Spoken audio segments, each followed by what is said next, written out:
যে সনাতন সম্প্রদায়, সনাতন ধর্মাবলম্বী এবং সংখ্যালঘু সম্প্রদায়ের যে ধর্মীয় অনুভূতি থাকতে নেই, আজকে আমরা কিন্তু সেই অবস্থায় পড়ে গেছি।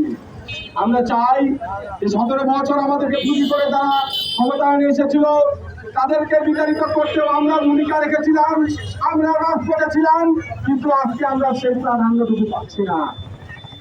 বারংবার আমাদের ট্যাক্স দেওয়া হচ্ছে, বারংবার আমরা মদের শিকার হচ্ছি, বারংবার আমাদের আরাধ্য দেবতা শ্রীরামচন্দ্রের মূর্তি নির্মাণ এবং মন্দির নির্মাণ এবং বিভিন্নভাবে আমাদের উপরে বিভিন্ন সহিংসতা সহ বিভিন্ন কালবৈশাখী ঝড় নেমে এসেছে।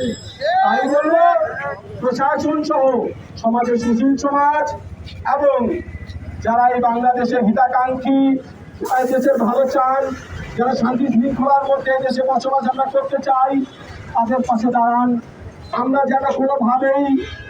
যেন কোনোভাবেই এরকম কোনো দুরভিসন্ধির শিকার না হই, এই আহ্বান আমি সুশীল সমাজ সহ যারা গণতন্ত্রের পালন করেন তাদেরকে আহ্বান করছি।